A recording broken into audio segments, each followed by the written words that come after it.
Shalom, Yashala, Shalom. First and foremost, I want to give all praise, honor, and glory to the Most High Yahweh. I do so in the name of His only begotten Son, Yahweh Shai.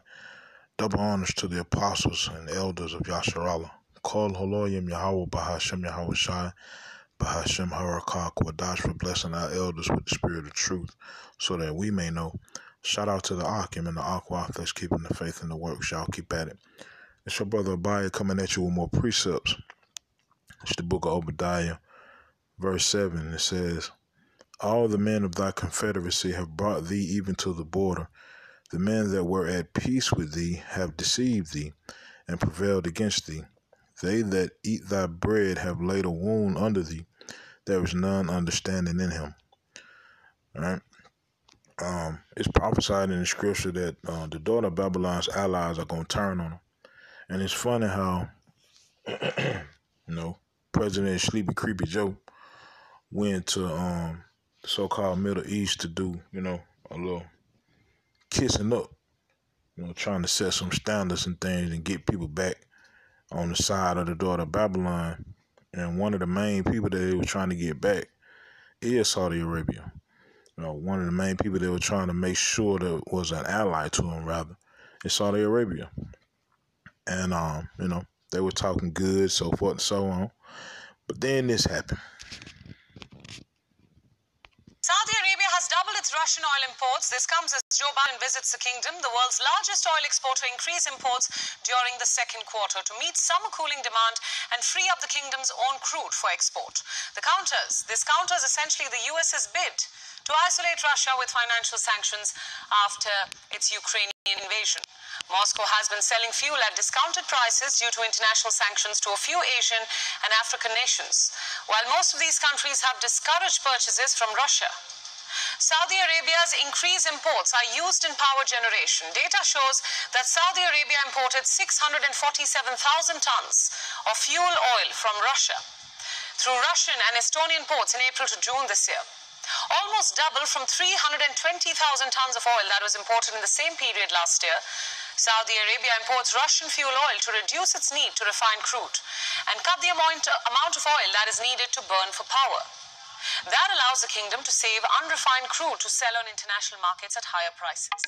The kingdom turns to oil to meet its power needs that typically peaks during summer months, as the demand for cooling rises with soaring temperatures.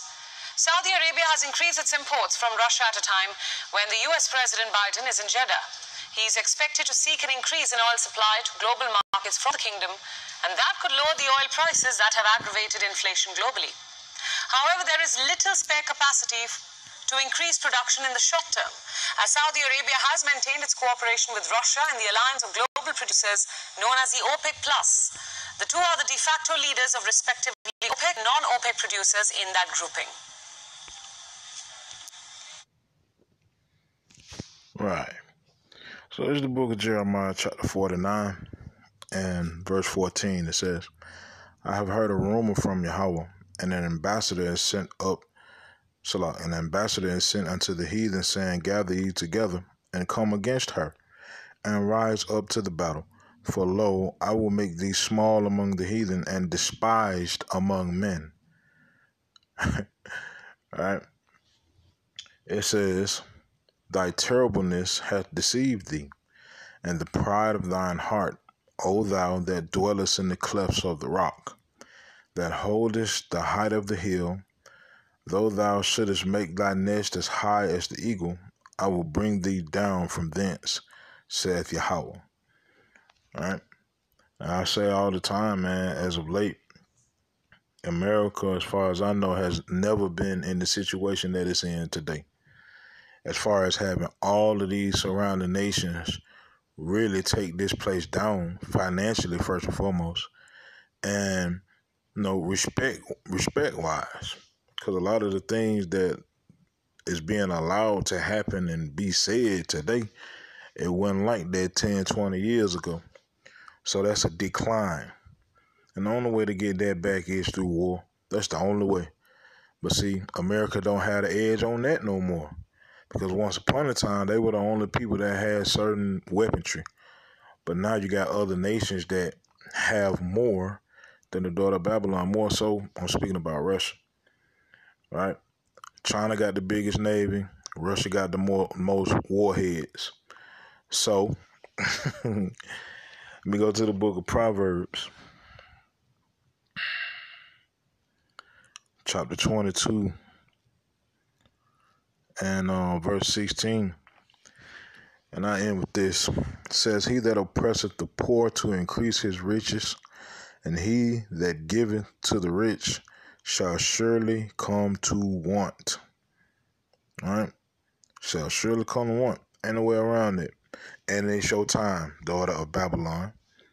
So, drink that cup. Sip it slow, chug it down, however you want to do it. But you're going to have to drink it, all of it. Right? The same way we did. So, with that, Yahweh Shem Yahushua Ratazah, these precepts in this video were edifying. Call Haloyim Yahweh Bahashem Yahweh Shai Bahashem Harakak Wadash Shalom Yashala.